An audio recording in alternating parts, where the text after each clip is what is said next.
Meet the Americans studying medicine on the Cuban government's dime.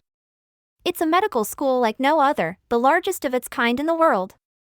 The Latin American School of Medicine, ELAM, in Havana, Cuba hosts students from well over 100 countries, and every year, dozens of American students are paid to go there to train as doctors. Paid, that is, by the Cuban government on the proviso that they return to the U.S. and serve underprivileged communities. Generally, students come from underprivileged backgrounds themselves and would not have been able to attend medical school in the U.S. for financial reasons. The average cost of in-state training at an American public college runs to nearly $35,000 per year, according to the Association of American Medical Colleges, with private universities charging well over $50,000. Women and people of color make up the clear majority of applicants. Cuba is constantly demonized by both the U.S. government and the media. Washington made its opposition to the 1959 revolution immediately clear, attempting an ill-fated invasion at the Bay of Pigs in 1961. Decades of illegal blockades have since sapped the country's strength and wealth. Nevertheless, it remains ideologically committed to opposing American imperialism and providing similarly poor countries with medical relief. While the U.S. sends troops to other countries, Cuba invariably sends medical professionals. ELAM is the centerpiece of this policy. Amid a global COVID-19 pandemic, the island of 11 million has been punching above its weight, leading the fight back. A Cuban drug, interferon alpha-2b, has proven successful in boosting the immune systems of coronavirus patients.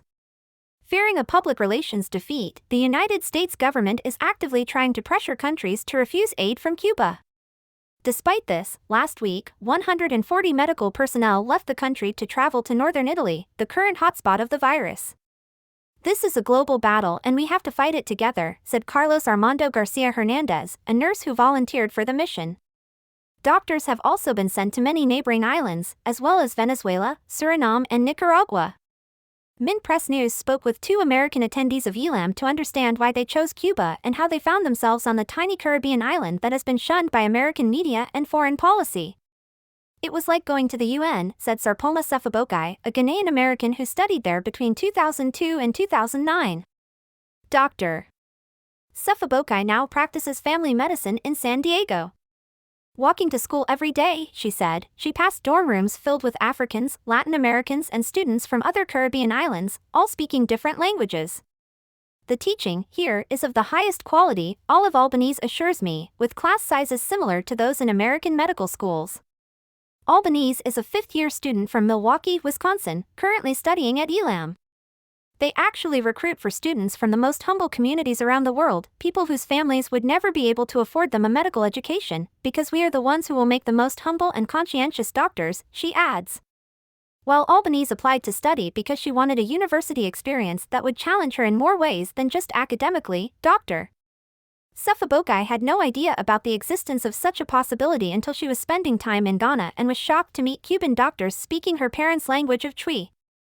She was even more astonished when they told her that as an American, she could study for free in Cuba. Within weeks, she had enrolled. Bernie Sanders was roundly condemned for praising the country's health and medical prowess. "These are flat-out dictators, period, and they should be called for it, straight up," former Vice President Joe Biden told him at the most recent Democratic debate in Miami. Cuba preaches the idea of socialist medicine, which can be traced back to the revolutionary Che Guevara, himself a doctor. But the island, beset by poverty and by decades of U.S. sanctions, has had to develop unique methods for dealing with public health. After the fall of the Soviet Union in 1991, Cuba was cut off from a major trading partner and a vital source of oil.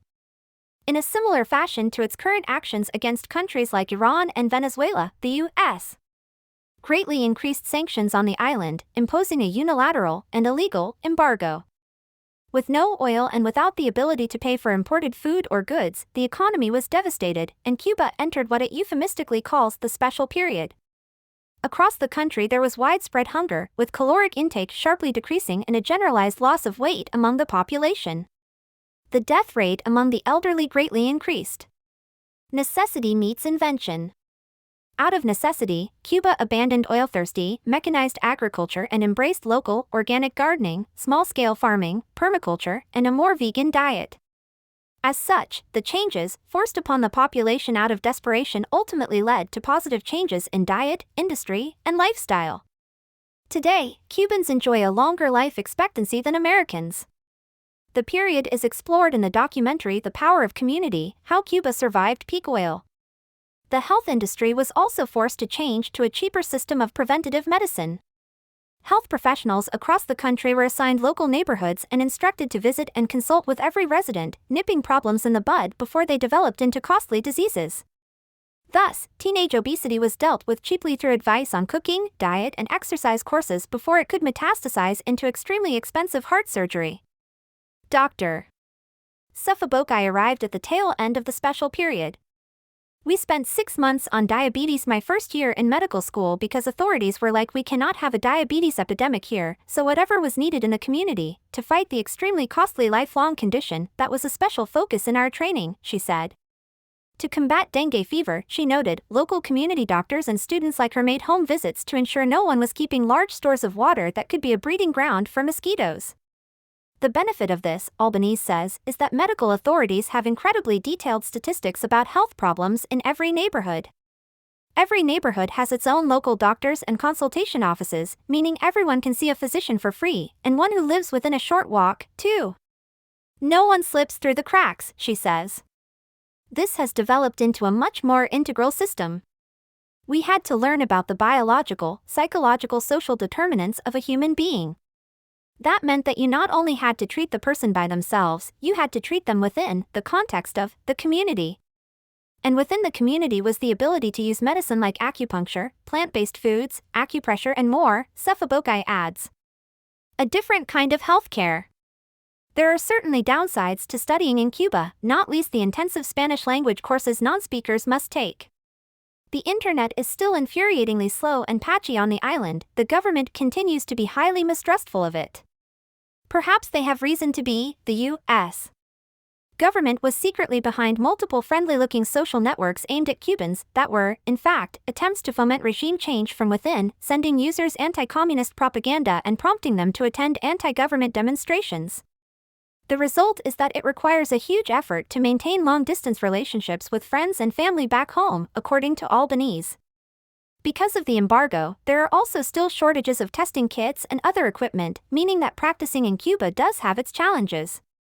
Nevertheless, there is no need to constantly check and confirm if insurance companies will allow doctors to treat patients with certain drugs. Because there is no profit motive, doctors can also spend as long as they feel necessary consulting with patients. Indeed, Dr. Suffobokai claimed she knew the names of all her patients and their families and was taught to treat them like they were loved ones. And of course, the system is free for both doctors and patients. Imagine getting sick and not having to worry about insurance and hospital bills, said Albanese. In the U.S., one of the most common conversation topics between doctors is student loans. Suffobokai says her colleagues look at her with amazement when she tells them she has no debt because Cuba paid for her studies. The country not only brings in students from around the world but exports its own doctors to poor countries too. Tens of thousands of Cuban doctors work in dozens of countries, generating significant income for the cash-strapped island. While they are often described as little more than slaves in the U.S. press, the defection rates for those abroad appears to be minuscule. The effect they have had is not. Cuba, for instance, helped Venezuela's Hugo Chavez build a nationalized healthcare system from the ground up. You cannot talk about Latin America's healthcare without talking about Cuba, said Suffobokai, estimating that there are incredibly more Cuban or Cuban-trained doctors in Africa currently than domestically trained African doctors. Cuba, like most countries, is in the midst of a growing COVID-19 problem. The government confirmed 139 cases on Sunday. The Guardian also reported that it faces a shortage of soap. Nevertheless, Albanese believes it is more equipped than most to deal with a pandemic. I am very confident of Cuba's public health and epidemiology system. It is all very organized, nationally, provincially, regionally, and locally, she said. I wish every U.S. citizen could experience the social qualities of Cuba. I have noticed that despite all the day-to-day difficulties of living in a blockaded country, that there is generally less anxiety and depression here, that people are, in general, social, outgoing, friendly, easygoing, laugh often and find time to relax and enjoy life. There is not so much social isolation and fear of strangers here as there is in the U.S. Americans can apply for ELAM through the Interreligious Foundation for Community Organization.